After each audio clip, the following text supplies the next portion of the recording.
So basically what's going to happen is I'm going to do a little kind of workout. I don't know, maybe a few push-ups, maybe some sit-ups. I don't know, we'll see what happens. And during that time, Jordan is actually going to explain to you what we designed here and like kind of the application and some possible uses for it. So here you go, Jordan. Hi, I'm Jordan Suhr, and I'd like to explain the interactive Max Patch iHeartSound, developed by Lance Tipton and myself at Expression College for Digital Arts. The premise of our project was to make a more interactive music listening experience based on the biofeedback of the participant. The patch we created uses the user's own heartbeat to control the tempo and instrumentation of music while working out at the gym. So Lance has a heart monitor strapped to his chest right now, which is wirelessly transmitting his heart rate to an iPhone here, which we have hooked up to the computer.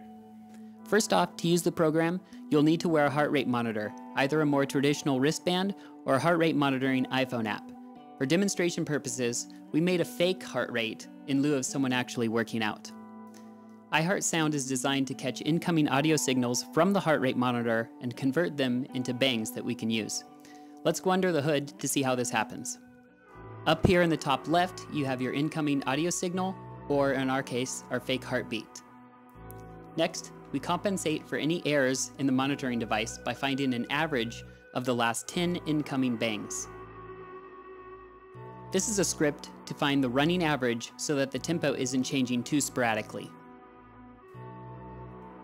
In addition to providing interactive music, iHeartSound is also designed to be a training device to help maintain your target heart rate while exercising. You can input the target heart rate you wish to achieve based on the type of workout you're doing in this top number field. This input gets compared to your monitored and averaged heart rate to determine whether you are underperforming or overperforming. The degree to which you are exceeding or falling short of your target heart rate is captured here as what we call the correcting value.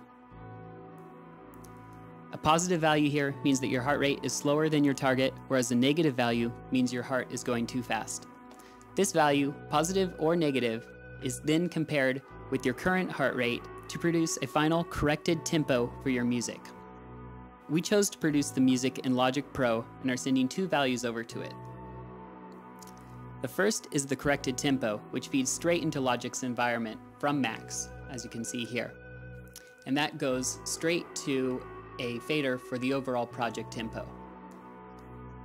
Listen for a minute to the song as I change the value of the incoming heart rate monitor tempo. When your heart beats faster, the song will get faster.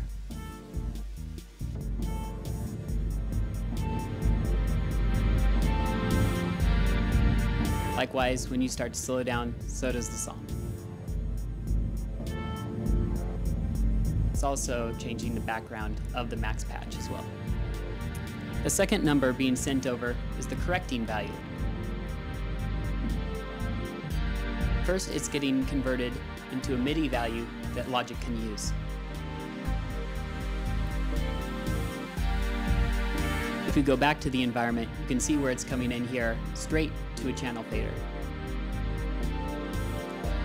In this case, we're changing the volume of the strings track.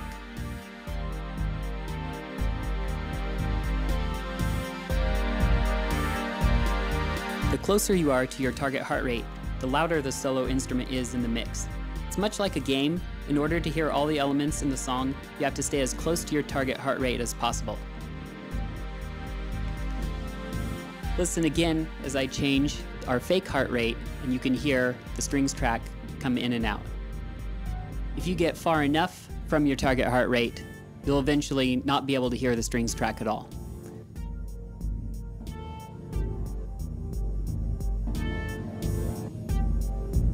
And as you approach your target, it will reach its loudest volume. Biofeedback is a relatively simple concept, but has far-reaching possibilities as another real-time parameter control that can be applied to any interactive medium. Thanks for watching iHeartSound in action.